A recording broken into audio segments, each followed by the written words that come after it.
Speaking as a legal medical marijuana patient, this directly affects me. Recently, there was news released in Canada stating that the price of cannabis the federal government supplies is reflective of that of street prices. The government has decided to charge medical marijuana patients exorbitant amounts of money for their product. When all is said and done, the markup is over 1,500%. This is outrageous and completely unacceptable in this day and age. The sole company supplying Health Canada, Prairie Plant Systems, has a $10.3 million contract to deliver its product to approximately 288 people in Canada as of October 2006. That is absolutely unconscionable. This is where legalization and regulation will prevail. My personal involvement goes far beyond that of drug law reform. As already mentioned, I was diagnosed with multiple sclerosis from the age of 13 and an excruciating pain in my face 24 hours a day for the last 12 years, known as tic-douloureux or trigeminal neuralgia. This is a definite vexation of mine. My health hardships are why I became such a devoted activist. I know no one will fight harder than me to live a pain-free existence, with most of my gratitude being allotted to cannabis, my family, my friends, and incredibly supportive doctors.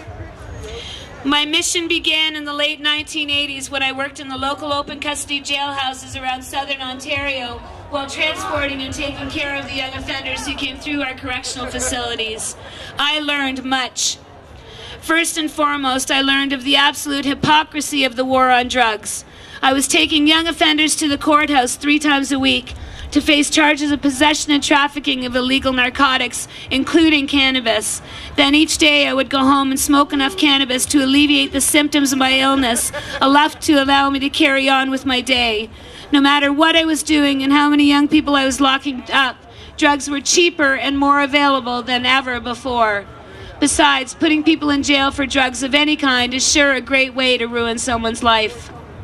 In the words of Senator Larry Campbell, another LEAP speaker, quote, "Once legalized and regulated, we can give the drug war over to 3 things. 1, private enterprise, 2, the government, or 3, criminals."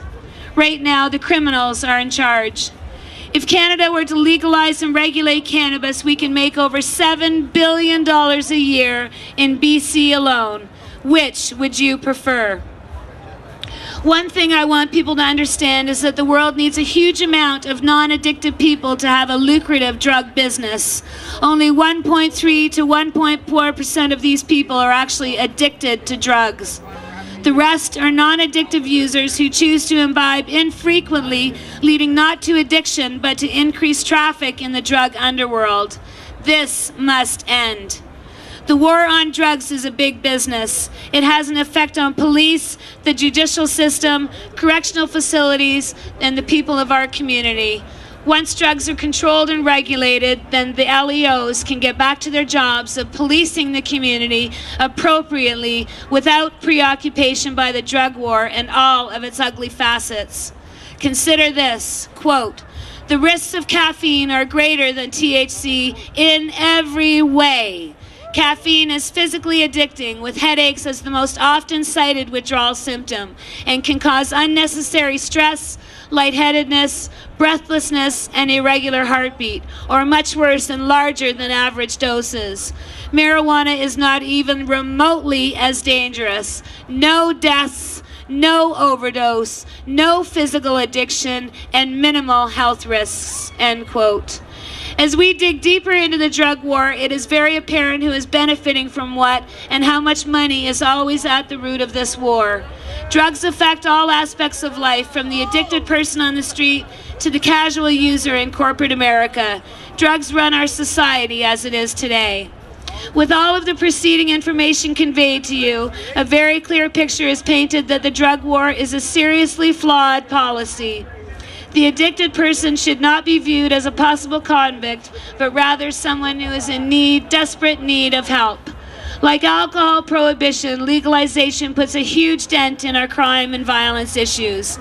I strongly believe that addiction is a medical problem, not a legal one. Because of this, just say no is another flawed agenda. We need to understand that most people who use drugs do not become dependent on them. The majority of money is spent on law enforcement, and we need to share this with treatment. This is the best use of our tax dollars.